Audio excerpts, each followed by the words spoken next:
आदाब नाजरीन, अब तक आज का ताज़ा शुमारा लेकर मैं आपका मेज़बान गौहर कुछी आपकी खिदमत में हाजिर। नाजरीन, अब तक के प्रोग्राम में हम जहां बात करेंगे एक जम्मू कश्मीर के हवाले से एक बड़ी खबर इस वक्त आ रही है कि हदबंदी के हवाले से जो 3 रुकनी टीम है उसमें कुछ तब्दीली लाई गई है। उसमें एक नए मेंबर उसमें शामिल हुए हैं 3 रुकनी टीम में, और उस 3 रुकनी टीम में किस नए मेंबर को शामिल किया गया है और किसको रिप्लेस किया गया है वो भी हम आप प्रोग्राम की शुरुआत में हम आपको बताएंगे। और साथ ही साथ एक और खबर जम्मू कश्मीर के हवाले से कि जम्मू कश्मीर इंतजामिया की जानिब से आज श्रीनगर में एक प्रेस कॉन्फ्रेंस का इनेकाद किया गया है और जम्मू कश्मीर इंतजामिया के तर्जमान रोहित कंसल ने प्रेस कॉन्फ्रेंस के दौरान कहा कि जो नए अराजी कवानीन बनाए गए हैं, जो तरमीम की गई हैं, वो जम्मू कश्मीर के मफाद में है। ताहम उन्होंने कहा कि सियासी जमातों की जानिब से जो है गलत अफवाहें फैलाई जा रही हैं, अवाम को गुमराह भी किया जा रहा है। तो उन्होंने कहा कि जो नए कवानीन है वो जम्मू कश्मीर के मफाद के साथ साथ जम्मू कश्मीर की तामीर और तरक्की और नौजवानों के हवाले से है, और नौजवान इस नए कवानीन के साथ ही जम्मू कश्मीर में जो नौजवान उन्हें रोजगार के वसाइल और मौके भी फराम हो गए। और साथ ही साथ एक और खबर पे हम बात करेंगे जो सार्फिन की आवाम की जानिब से जो है इस शिकायतें मौसूल हो रही है कि जो ड्राइवर साहिबान की जानिब से अगर चंद माह कबल इंतजामिया की जानिब से जो है एक हुक्मनामा जारी किया गया था मुसाफिरों के हवाले से, गाड़ियों में जो निजी ट्रांसपोर्ट मालिकान हैं उनकी जानिब से जो मनमानियां हैं, किराए को लेकर इजाफी किराया लिया जा रहा है, उस पर भी बात की जाएगी। और साथ ही साथ जो नया हुक्मनामा जारी करने के हवाले से भी बात की जाएगी और अवाम की क्या शिकायत है इसके हवाले से बात की जाएगी। और साथ ही साथ यूनिवर्सिटी के अंदर या कॉलेजों के अंदर तालिब इल्मों के कुछ मुश्किलात है, कुछ शिकायतें हैं उनकी, वो भी हम बात करेंगे। और श्रीनगर भी चलेंगे, हमारे साथ ही सरम एजाज भी हमारे साथ जुड़ेंगे, वो भी तफसीलात फराम करेंगे। और साथ ही साथ लद्दाख भी जाएंगे जहाँ करगिल में आज जो है यूनिवर्सिटी लद्दाख के कैंपस करगिल के हवाले से आज बाज़ाब्ता तौर पर वहाँ पर एकेडमिक जो है उस हवाले से बाज़ाब्ता तौर पर शुरुआत की गई हैं। और प्रोटोकॉल जो गाइडलाइंस कोविड के हवाले से उस पर भी बात करेंगे। वह हमारे साथी ने वहाँ पर बात की है, जो कैंपस के हुकाम है उनसे बात की है, वो भी हम आपको सुनाएंगे और दिखाएंगे। लेकिन बड़ी खबर इस वक्त जम्मू कश्मीर के हवाले से, जम्मू कश्मीर के हवाले से बड़ी खबर, के शर्मा हदबंदी पैनल में जम्मू कश्मीर की अब नुमाइंदगी करेंगे। साबिक सुप्रीम कोर्ट जज की सरबराही में 3 रुकनी टीम में शामिल हरदेश कुमार की जगह के शर्मा टीम में शामिल हुए। आपको बताते चले, ये फिलहाल जरा से खबर आ रही है कि जम्मू कश्मीर में जो खतबंदी के हवाले से जो पैनल बनाई गई थी उसमें के शर्मा भी अब उस पैनल के हिस्सेदार होंगे, वो उस पैनल में शामिल किए गए हैं। साबिक सुप्रीम कोर्ट जज की सरबराही में 3 रुकनी टीम जो है उसमें शामिल हुए हैं। हरदीश कुमार की जगह अब के शर्मा टीम में शामिल होंगे। रंजना प्रकाश देसाई, के शर्मा और सुशील कुमार चंद्र पैनल में अब शामिल। ये फिलहाल जरा से खबर आ रही है कि सुप्रीम कोर्ट के साबिक जज रंजना प्रकाश देसाई के साथ साथ अब के शर्मा और सुशील कुमार चंद्र अब पैनल में रहेंगे।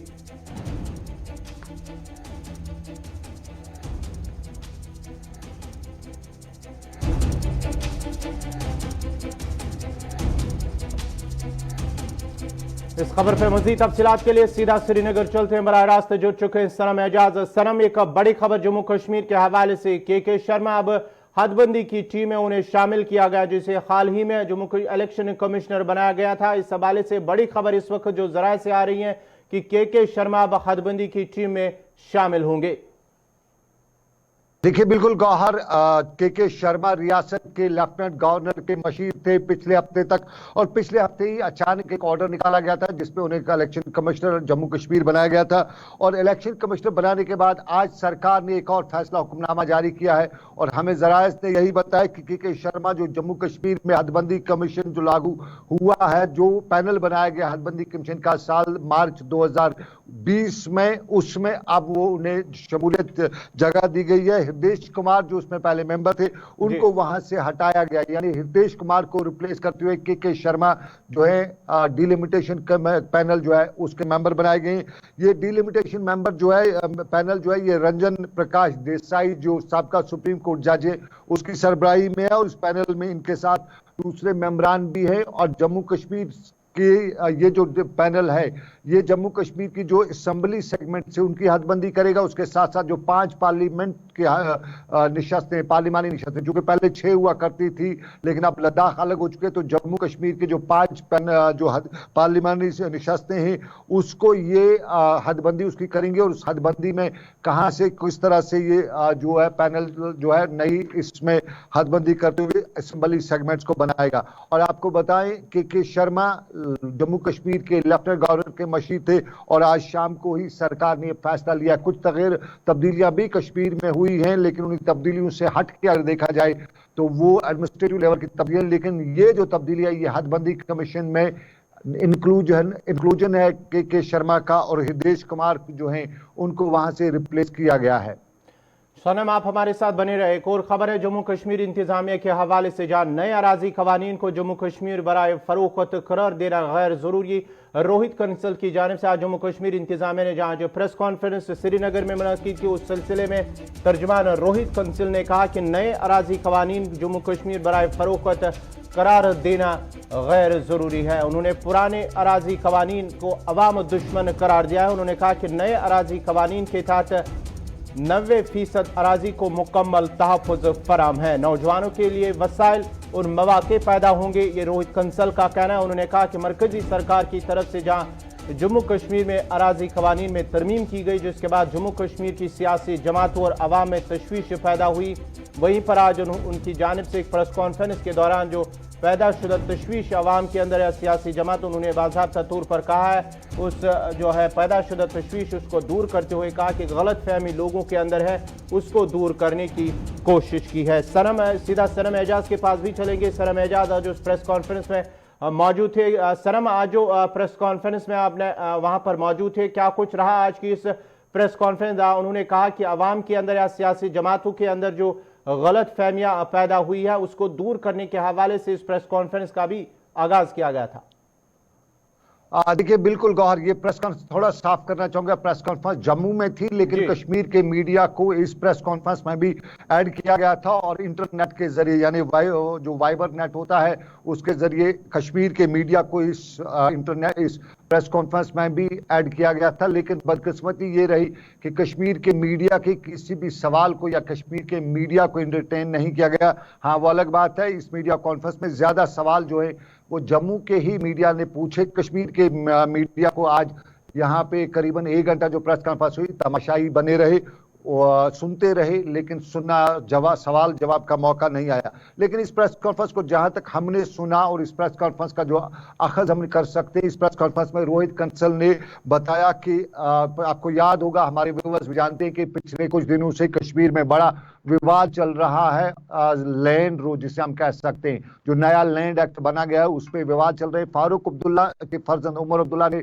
सबसे पहले बताया था कि कश्मीर बेचा जा रहा है। उसके साथ साथ कुछ लोगों ने कहा था कि हमारी डेमोग्राफिक चेंज हो रही है और इसी चीज को लेकर आज श्रीनगर में भी जो सिविल सोसाइटीज है उनका मुजाहरा था। पीडीपी ने मुजाहरा किया, नेशनल कॉन्फ्रेंस ने लद्दाख तक इस मामले को लेकर, और यूं कहें तो कश्मीर में जो पीपल्स अलायंस बना है कहीं ना कहीं उसके तार भी सिख साथ जुड़े हुए। तो ये सारी चीजें और इन्हीं का खुलासा भी रोहित कंसल ने अपनी प्रेस कॉन्फ्रेंस किया। और रोहित कंसल ने बकौली उसके ये भी बताया कि जो कुछ लोग हैं जो बता रहे हैं कि कश्मीर बेचा जा रहा है, Jammu Kashmir is for sale, और उन्होंने सोशल मीडिया का भी ये हवाला देते हुए बताया कि बहुत सी बहस हो रही है कि जम्मू कश्मीर के लोगों के हकूक को तहफ़्फ़ुज़ नहीं है, लेकिन उसमें साथ साथ उन्होंने बताया कि सरकार समझती है कि लोगों तक सही इंफॉर्मेशन जो इस कानून के मुताबिक है वो नहीं पहुंची है। और उन्होंने बताया कि इस नए कानून के मुताबिक उन्होंने कहा कि अवाम मुखालिफ नहीं है, बल्कि जो सबका कानून था जमीन का, यहाँ पे लैंड का कानून जो था वो अवाम दुश्मन अब बन गया था। उनके बकौल, रोहित कंसल के बकौल,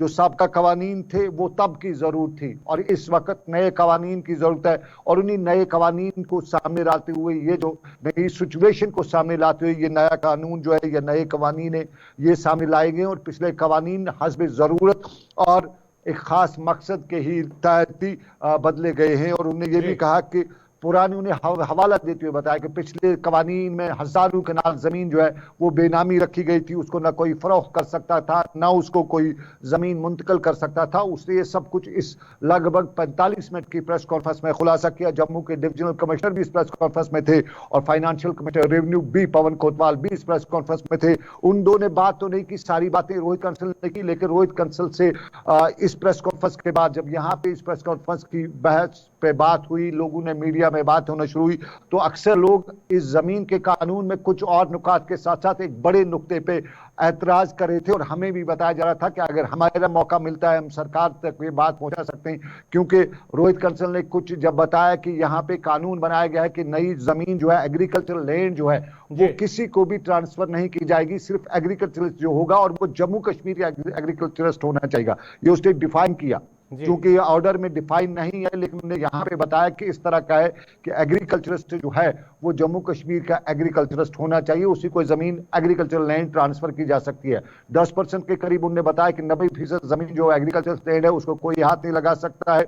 10% की जमीन है उस पर इंडस्ट्रियल सेक्टर शुरू किया जाएगा ताकि यहाँ पे लोगों को रोजगार मुहैया हो सके। और उन्होंने कहा कि जो लोग रोजगार की मुखालफत कर रहे हैं वो आवाम दुश्मन, ये रोहित कंसल की बात है। लेकिन एक सवाल जो इंपॉर्टेंट था, एक ये था कि लोग जो हमसे पूछ रहे थे, हमें बता रहे थे कि हम सरकार तक ये बात पहुंचाएं, थोड़ी वजाहत जो करनी है, क्योंकि प्रेस कॉन्फ्रेंस में हम तो गए थे, हम चिल्लाए भी थे वहां पे, लेकिन शायद रोहित कंसल तक हमारी आवाज जो आज का जो इंटरनेट है कश्मीर की सिचुएशन का उस तक पहुंच नहीं रही थी। तो उसी में सवाल दो है। एक सवाल ये है कि ये जो एग्रीकल्चरल लैंड जो है, ये ट्रांसफर जो है, इसके लिए ये सिर्फ प्रेस कॉन्फ्रेंस तक है, बाज़ाब्ता तौर पे ऑर्डर में दर्ज नहीं है कि ये जो डिफाइन नहीं हुआ है कि एग्रीकल्चरिस्ट कौन है। अगर रोहित कंसल ने एग्रीकल्चरिस्ट यहाँ डिफाइन किया, लेकिन सरकार का जो हुक्मनामा है उसमें ये डिफाइन नहीं है, तो लोग खदशात का इजहार कर रहे थे कि लिखत में नहीं है। तो रोहित कंसल का जबानी कहना, कल अगर सरकार चाहे तो कहेगी रोहित कंसल ने क्या किया, कहा ये उसकी बात है, तो उस पर एक लोगों को खदशात है कि अगर जो कुछ भी है उस पर लिखत में जाए। दूसरा ये इंपॉर्टेंट है, इस कानून में एक पॉइंट ये भी है कि वो शख्स जम्मू कश्मीर का, वो शख्स जम्मू कश्मीर नहीं बल्कि वो शख्स जिसके पास रहने के लिए घर नहीं होगा, वो जम्मू कश्मीर में एग्रीकल्चरल लैंड खरीद सकता है। तो लोगों में शक शुबा ये है कि बाहर से जब यहाँ फैक्ट्रियां लगाई जाएंगी, वहां से लेबर क्लास आएगा, फैक्ट्रीज में लेबर का आएगा, उसके साथ साथ जो बाकी लेबर आएगी उनको यहाँ पे फिर मकान नहीं होगा रहने के लिए, तो वो हकदार हो जाएंगे एग्रीकल्चरल लैंड खरीदने के, क्योंकि कानून में है, डिफाइन है ही नहीं वहां पे कि कौन सा ये होना चाहिए कि जो जिसके पास मकान है। तो ये दो बड़े खदशात थे। सरकार से हमने बाद में बहुत कोशिश की थी कि हम रोहित कंसल से हमने टेलीफोनिकली बड़ी कोशिश की थी कि हम उनसे बात करें, लेकिन उनसे बात नहीं हो सकी। तो ये यहाँ पर एक चीज आपसे जानना चाहेंगे, क्या इस हवाले से जो है सरकार की जानिब से उसकी वजाहत की गई कि जो कहा गया है कि 90% जो जमीन है वो सिर्फ एग्रीकल्चर लैंड है, अब जो 10% जमीन बची है उसमें से स्टेट लैंड कितनी है और दीगर जो जमीन है अराजी वो कितनी है, क्या इस हवाले से जो है वजाहत की गई?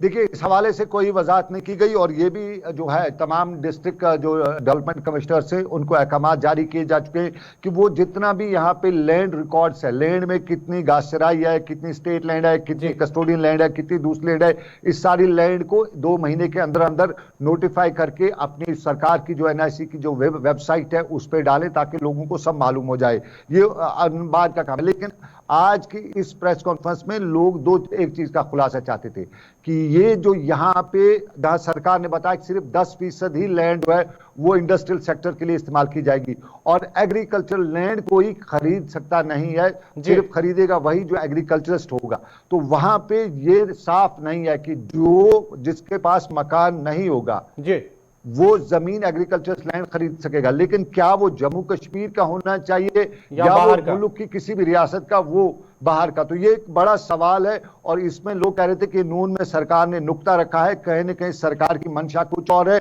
और इस मंशा में ये सारे नुक्ते बीच में डाल के डिफाइन पूरी तरह से नहीं किया गया है। और ये प्रेस कॉन्फ्रेंस जो थी वो जम्मू में थी, चूंकि कश्मीर का मीडिया इन्हीं मुद्दों पर ज्यादा बात करना चाहता था, और शायद ये भी वजह थी, यहाँ ये भी मीडिया के लोग बता रहे थे कि ये जो पॉइंट्स थे इनकी क्लैरिफिकेशन कश्मीर का मीडिया चाहता था। वो भी एक वजह थी कि बुलाया तो गया था मीडिया को, इंफॉर्मेशन सेंटर मीडिया के लोग गए हुए थे, लेकिन वहां पे लेके जब बात की गई और कहीं किसी ने बताया भी उन्हें वहां पे प्रेस कॉन्फ्रेंस की, कश्मीर का मीडिया ऑनलाइन है, तो उन्हें कहा मैं देख रहा हूं, लेकिन सवाल जो कश्मीरी मीडिया के थे उनका जवाब नहीं दिया गया। सनम, आपसे इस हवाले से भी जानना चाहेंगे, रोहित कंसल की जानिब से जो है सरकार, जो सियासी जमातें हैं उनको भी तनकीद का निशाना बनाया। उनका कहना है कि उनकी जानिब से जो है अवाम को गुमराह करने की कोशिशें की जा रही है। देखिए, रोहित कंसल ने किसी भी सियासी जमात को नाम नहीं लिया, लेकिन उन्होंने ये एक लफ्ज का जरूर इस्तेमाल किया। उन्होंने कहा कि कुछ लोग कह रहे हैं जमीन बेची जा रही है। तो ये सबसे पहले ट्वीट जो है उमर अब्दुल्ला का आया था उसी दिन जिस वक्त ये कानून शाम को पास हुआ। तो उमर अब्दुल्ला ने फौरन ट्वीट किया था कि जम्मू कश्मीर ऑन सेल। तो ये हवाला उनका था, उमर अब्दुल्ला का नाम नहीं लिया। उसने ये बताया कि कश्मीर के या जम्मू कश्मीर के लोगों को इस कानून के बारे में मिस इन्फॉर्म किया जाता है, पूरी इंफॉर्मेशन नहीं है। और उन्होंने आज की प्रेस कॉन्फ्रेंस की वजह भी यही बताई कि वो सरकार आवाम तक पूरी इंफॉर्मेशन पहुंचाना चाहते हैं। वो अलग सी बात है कि कुछ पॉइंट्स पर अभी भी वो साफ सरकार का पक्ष नहीं हो सका है, लेकिन फिर भी उन्होंने बताया कि ये जो आज की प्रेस कॉन्फ्रेंस थी ये लोगों तक इंफॉर्मेशन पहुंचानी है। लेकिन कश्मीर में, क्योंकि आपको जिस तरह मैंने पहले ही बताया कि आज जो यहाँ की सिविल सोसाइटी के लोग थे वो भी श्रीनगर की प्रेस कॉलोनी में थे, अगर उन्हें गिरफ्तार भी किया गया। और लोग ये भी कह रहे थे कि अगर इस कानून से कोई परेशानी नहीं है तो फिर इस पे अगर कोई मुजाहरा करे तो उसको गिरफ्तार क्यों किया जाता है, क्यों मुजाहरा करने नहीं दिया जाता है। ये श्रीनगर में बात है और ये सवाल जो है ये जेन्युइन सवाल है। अगर वाकई डेमोक्रेसी में हक है बात रखने का, अगर किसी को सरकार की पॉलिसी पे इख्तिलाफ है तो उसको प्रोटेस्ट वगैरह जो है वो करने की इजाजत क्यों नहीं दी जाती है। वो अलग बात है, आज के या कल के प्रोटेस्ट में वो पुराना वाला माहौल नहीं था, फिर भी आज की और दूसरी प्रेस ये जो प्रोटेस्ट हुए इस दौरान जो पुलिस ने जिन लोगों को गिरफ्तार किया उनको लगभग 2-2.5 घंटे के बाद रिहा भी किया गया। क्योंकि माजी में एक डर था, इससे पहले एक डर था कि यहां से ले जाएंगे, जो भी इस पे प्रोटेस्ट करेगा उसको लेके पांडिचेरी पहुंचा देंगे या यूं कहीं तरी पार करा देंगे। तो वो डर फिलहाल इस माहौल में उसकी वजह से बहुत से लोग बात नहीं कर पाते थे। लेकिन अब चूंकि वो आज लगभग किसी हद तक टूटा हुआ है, खौफ जो था कि सरकार उठा के ले जाएगी वो कम हुआ, तो शायद अब इस पे बात हो सकती है।